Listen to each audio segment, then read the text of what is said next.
Hi, welcome to Margin. Let's get started. So margin is an account in which an investor borrows money. You can have long margin accounts or short margin accounts. If an investor wants to short a stock, it must be done in a margin account. Margin accounts are risky. There is special disclosure documents that must be given to a client whenever they are trading in a margin account. The client is going to pledge their securities as collateral for their loan. It's called hypothecation. The broker-dealer will charge interest on the loan amount. So in a long margin account, there's going to be what is called the debit balance, and the broker-dealer will charge the customer interest on the loan amount. Margin trading forms. The test is going to want you to know what forms you must give out whenever a client is engaging in margin transactions. They're pledging their securities as collateral, hypothecation. Generally, broker-dealers will allow a client to trade on margin as long as they have a minimum of $2,000 in cash or securities at the broker-dealer. So what are these disclosures?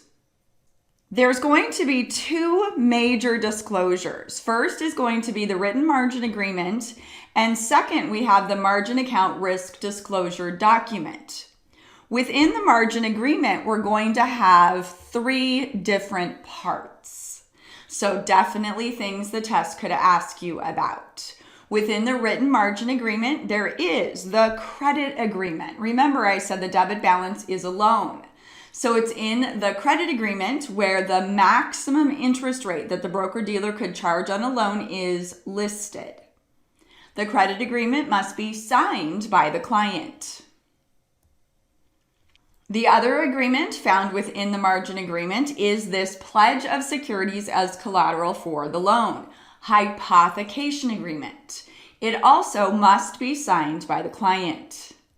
The third part of the margin agreement is the loan consent agreement. This is optional for the client to sign, meaning whether or not the client signs it or not, the broker-dealer will loan out the securities that the customer is buying to others.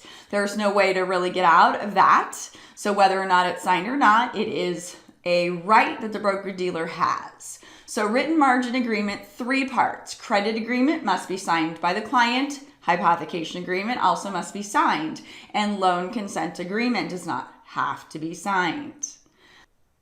The written margin agreement must be obtained from a client promptly after the initial transaction in the account. Now that's weird, I know, but that is the way that the law is written. So most broker-dealers are going to have it signed before the first transaction in the account, but the latest that it can be signed according to law is promptly after the initial transaction in the margin account. The other major form that must be given out is called the margin account risk disclosure document. It's all about reminding the client that margin is risky. It must be given to the client as part of the margin account opening and again annually. The risk disclosure document includes the following reminders.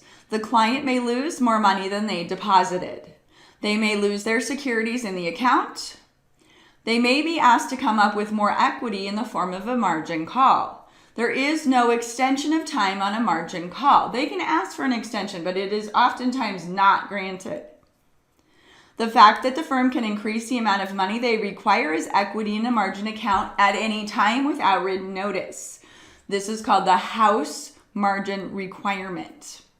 So the margin account risk disclosure document must be given as part of the account opening and again annually. Always a test question. Not all securities are marginable. Regulation T identifies which securities may be purchased on margin.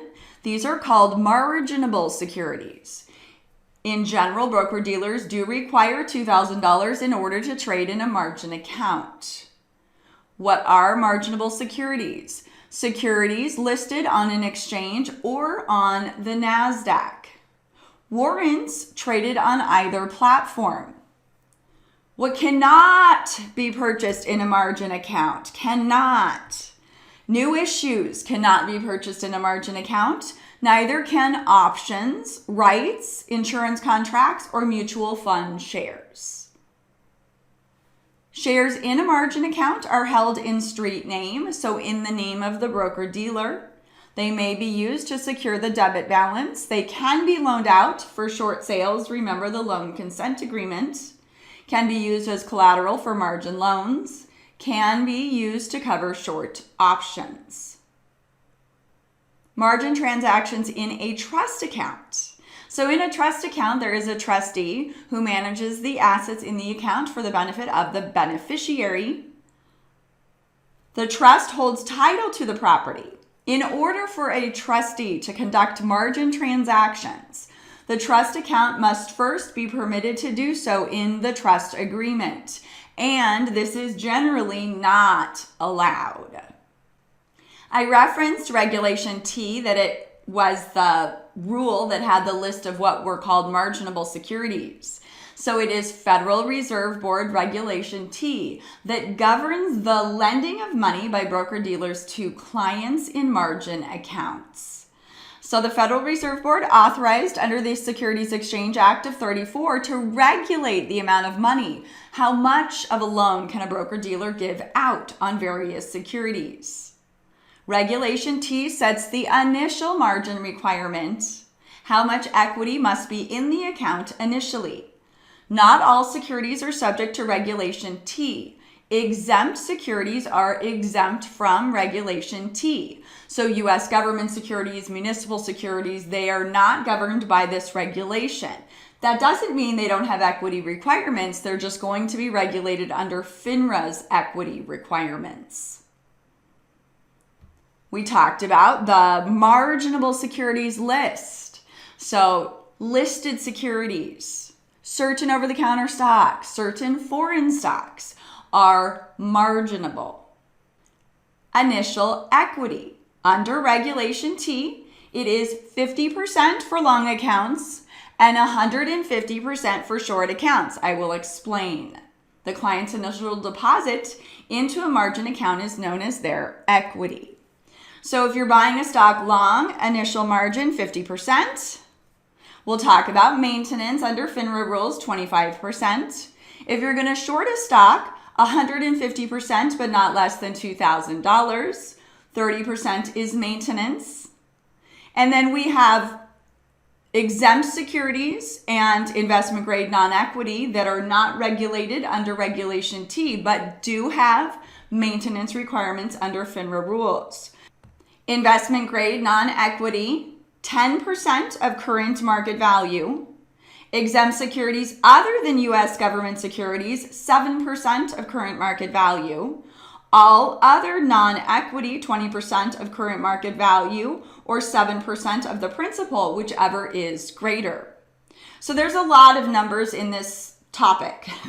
You have to know initial for long and short. You have to know ongoing for long and short. And then you have to recognize that when you're buying debt, when you're buying U.S. government securities, initial Reg T does not apply, but that there is a requirement under FINRA rules for the maintenance. So if there is no Reg T, then the maintenance rule will apply initially. I will do lots of examples, I promise. Ongoing equity, that's the maintenance requirement set by SROs, mainly set by FINRA and by the NYSE. Broker-dealers have the right to set an ongoing maintenance requirement that is higher than FINRA's requirement. This higher requirement is called the house requirement. So let me caution you. There very likely is a difference between what I am teaching you here and what your firm is going to require of your clients for ongoing equity. So right now, all we're doing is passing the test. So know that if you go and you research margin requirements at your broker-dealer, you might find different requirements that are higher than what we're learning now. And that is absolutely A-okay. It is the right of the broker-dealer to do that. It protects the broker-dealer. You have to know long is 25% maintenance. You have to know short is 30%. So if the equity falls below what is required, there will be a margin call, a maintenance call. So those are synonymous. We'll do lots of examples. Maintenance rules under FINRA 4210 for obligations that are issued or guaranteed as to principal or interest by the United States government, and obligations that are highly rated sovereign debt securities. The minimum margin required is a percentage of current market value, and the percentage is going to vary depending upon time left until maturity. So the nearer the debt is to maturity, U.S. government debt, foreign debt, recognized sovereign debt, the lesser the percentage requirement is going to be. I would not spend an hour trying to memorize these. Just know that they vary depending upon how far we have until maturity. So less than a year, 1%. 1 year but less than 3 years to maturity, 2%. 3 years but less than 5, 3%. 5 years but less than 10, 4%. That's the ongoing equity, which would also be initial because they're exempt securities. U.S. government securities are not regulated under Federal Reserve Board Regulation T. 10 years but less than 20 years to maturity, 5%. 20 years or more to maturity, 6%. So just let me throw something out there. You're buying a $100,000 U.S. government bond. How much money can you borrow? $94,000. And then you have to come up with $6,000 in cash. So that is a great amount of leverage. So that would be how these calculations would work. If it is a zero coupon bond with 5 years or more to maturity, its minimum maintenance is no less than 3% of the principal amount. So here's that example that I just went over. So 6% is what you would have to deposit to buy the 20 years to maturity, $100,000 face amount. $94,000 is the debit balance. Think about that. The broker-dealer wants to charge interest on a large amount. They're really excited about this transaction. Regulation T also gives an investor an additional 2 days to settle a transaction after T plus 2. So T plus 2 is regular way, and then Federal Reserve Board Regulation T comes along, gives the investor 2 more days. So if they don't pay T plus 4 days, their account is going to be frozen for 90 days. All subsequent transactions must be in cash in advance. So the broker-dealer will sell whatever transaction the client didn't pay for within T plus 4 business days.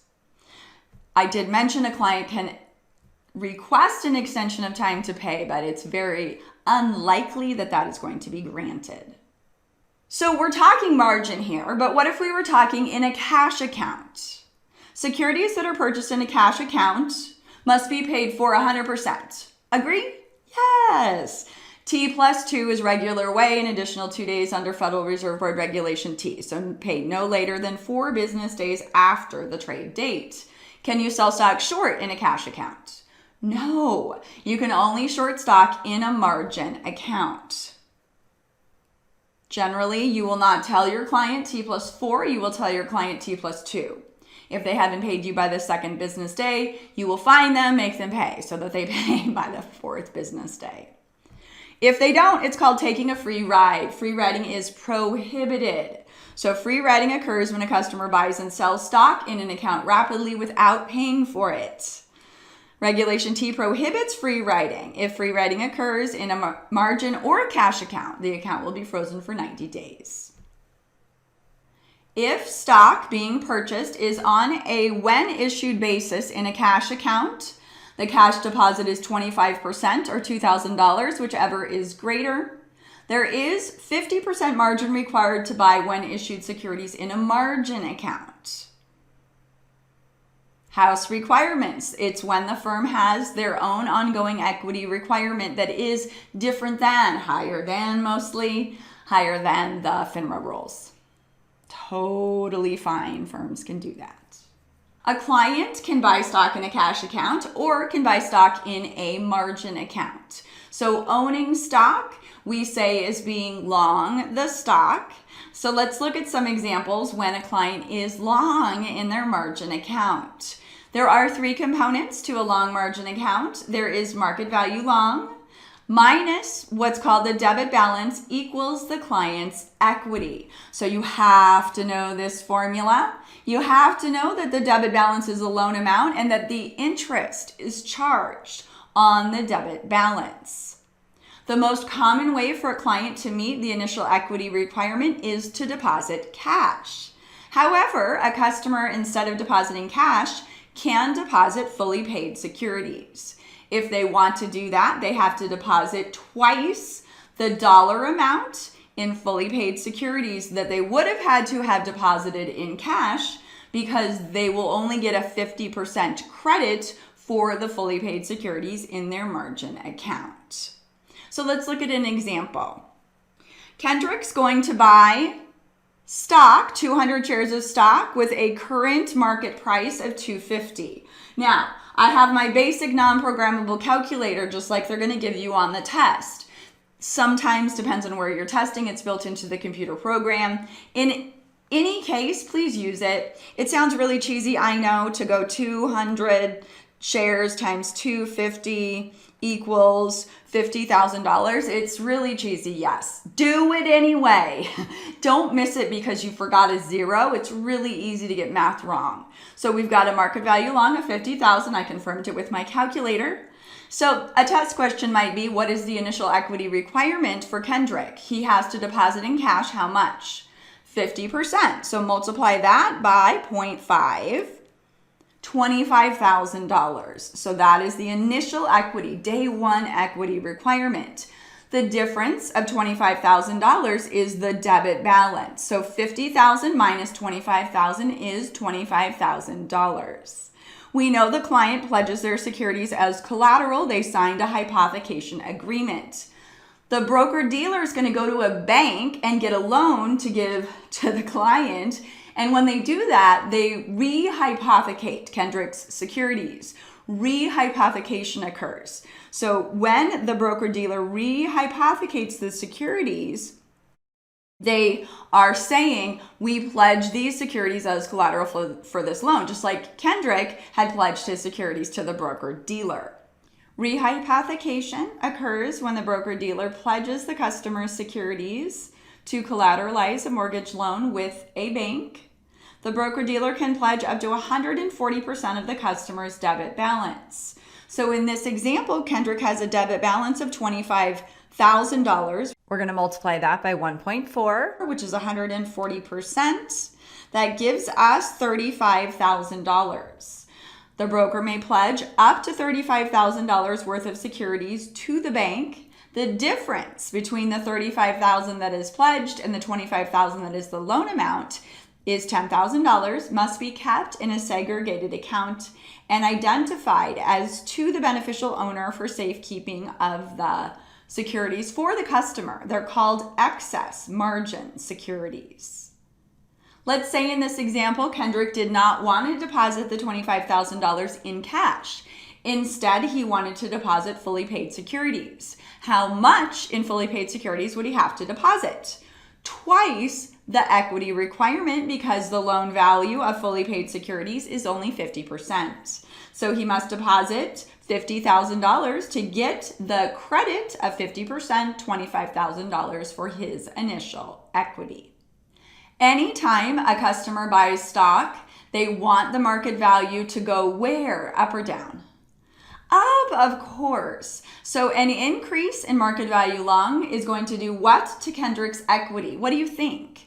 Yes, it's going to increase his equity. So let's say that the shares in his account are now worth $60,000. His debit balance has not changed. It's still $25,000. His equity is now $35,000. It is greater than 50% of market value long.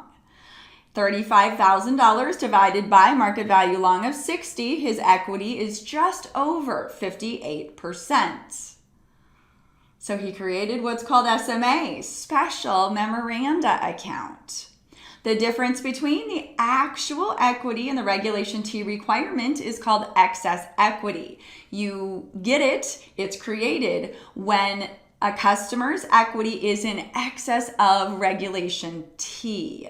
It is posted as a notation in the SMA account. So let me just go over that to make sure it makes sense to you. That can be sort of confusing. So his actual position, so this is ongoing, right? We'll say it's day 25. Market value long, $60,000. He has the $25,000 debit balance, $35,000 in equity. We just talked about that. What's allowable under Regulation T? Now, Regulation T is initial equity, but we always use it to figure out if we've created any SMA. So $60,000 market value long would allow for a debit balance of $30,000. Equity required for a $60,000 market value long would be $30,000. He has $35,000, so he gets a notation to his SMA account for $5,000. What can he do with his SMA? He has three choices. He can take the SMA out as cash. That will become a loan. So it's added to, if he takes it out in cash, it's added to the debit balance. He can purchase additional shares without depositing any money. Sometimes the test asks, what is the buying power of SMA? It is 2 times SMA. So for $5,000 worth of SMA, how much in securities could he purchase? $10,000. And then, of course, the SMA would be an increase in the debit balance. Buying power double SMA. Or he does nothing, leaving the account unchanged. The following increase SMA. The market value of the securities increase. Cash is deposited to reduce the debit balance. Dividends are received and applied against the debit balance. Or securities are sold and the proceeds remain in the account to reduce the debit balance. So if the debit balance goes down, equity is going to go up. And if the equity is more than 50% of market value long, SMA is going to increase. The following decrease SMA. Withdrawing the excess equity. Withdrawing securities. You can withdraw securities worth twice the excess, or purchasing more securities using the SMA balance. So buying power, double the SMA. If he purchased $10,000 worth of additional securities, then his market value long is $10,000 higher and his loan amount is $5,000 higher, debit balance. In a long margin account, as the market value rises, the SMA will increase.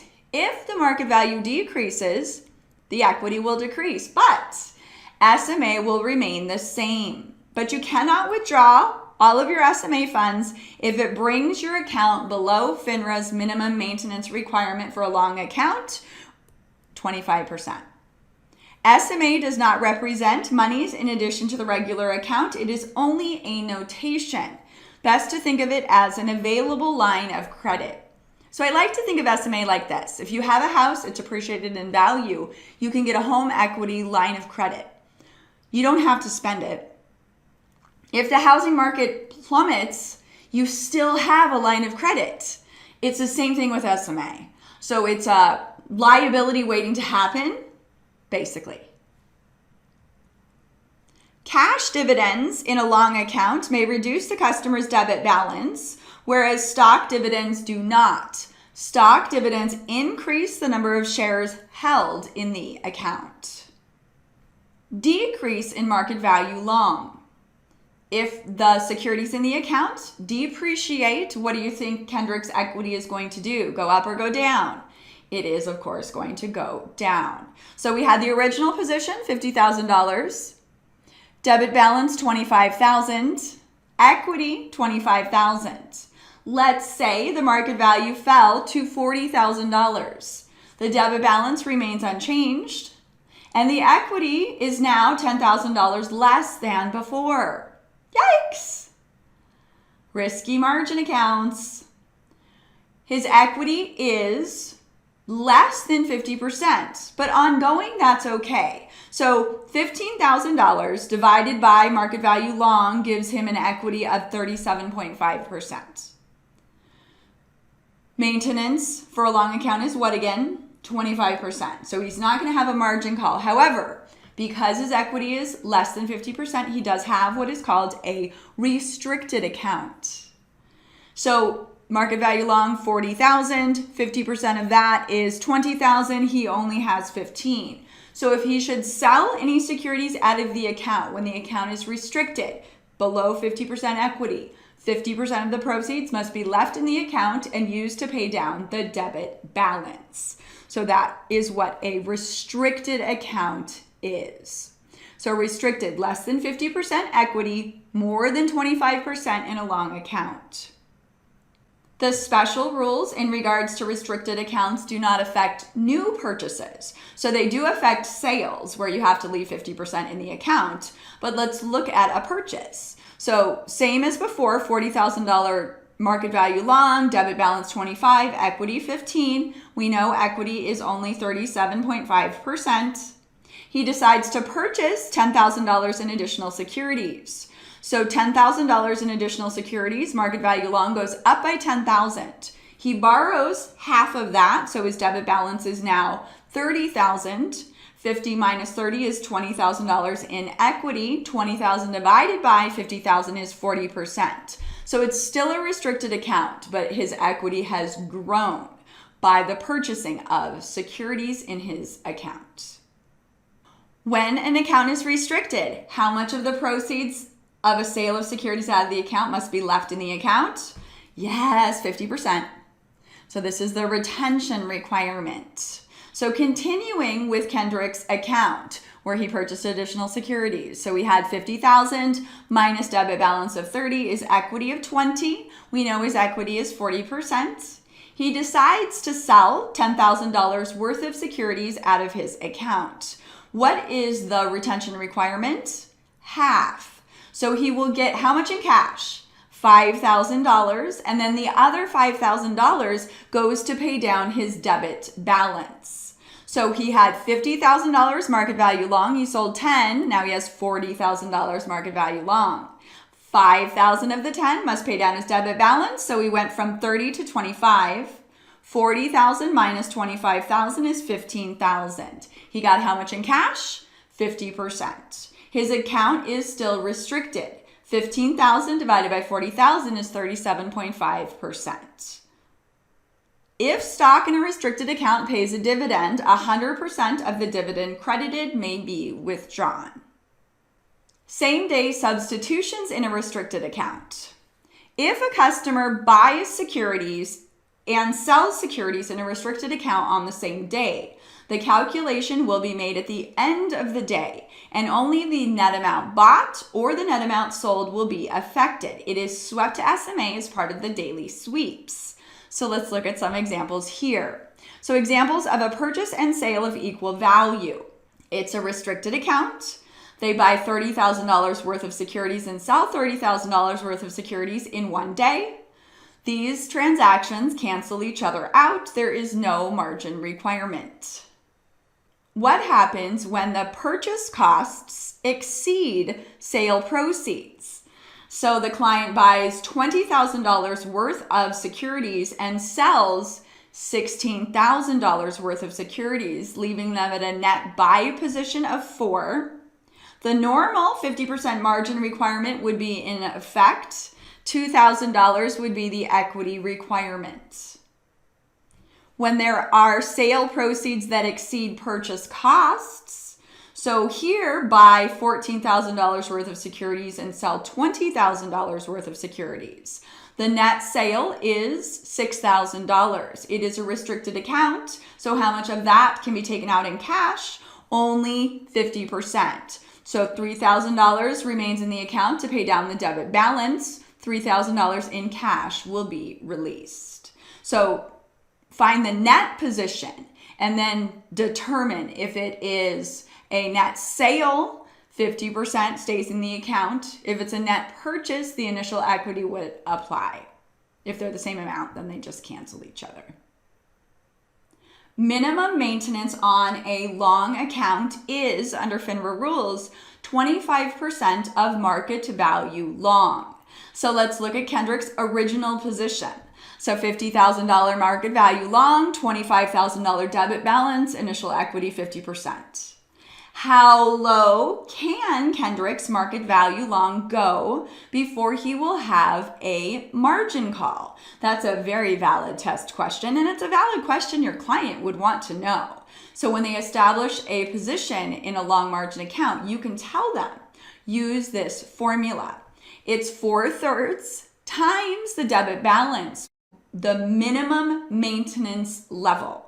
So the debit balance here, $25,000. So you take 4 divided by 3 times whatever the client's debit balance is, 25,000 in this example. That gives you as low as the account market value long can go. It'll be exactly at the requirement. Let's test it. So I get 3,333,333. So let's see.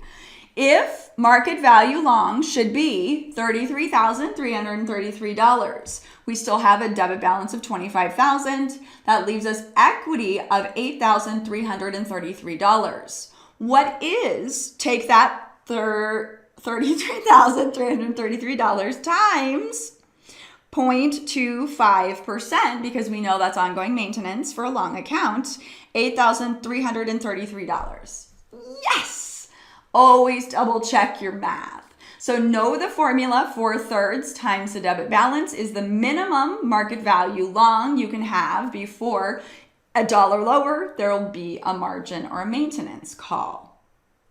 What if there is a maintenance call? How can a client satisfy a margin call? They have 3 ways of doing so: depositing the amount of the call in cash, depositing 4/3 times the amount of the call in fully paid securities, or selling 4 times the amount of the call worth of securities out of the account. So if they don't have the cash, they don't have fully paid securities to deposit, they're going to have no choice but to sell 4 times the amount of the call out of the account. So this is where margin accounts can go wrong really quickly. Very risky. So let's just do an example. Kendrick's market value long drops to $30,000. Debit balance is $25,000. Equity is $5,000. How much equity should he have? Well, let's look at that. So $30,000 times 25% is $7,500. That's how much he should have. How much does he have? $5,000. Oh man, he's $2,500 short. So he could deposit in cash $2,500. Or he could allow the broker-dealer to sell out of the account 4 times the amount of the call. That would be $10,000. Or he could deposit 4/3 times the amount of the call. So take 4 divided by 3 times the amount of the call, $2,500. He could deposit $3,333 worth of fully paid securities. So those are the 3 ways he can meet this maintenance call. Let's say that he decides to deposit $2,500 in cash to meet the maintenance call. His market value long is still $30,000. The $2,500 is used to pay down the debit balance. So then market value long minus debit balance, the equity is $7,500, which is 25% of $30,000. So he's going to pray it does not go down again.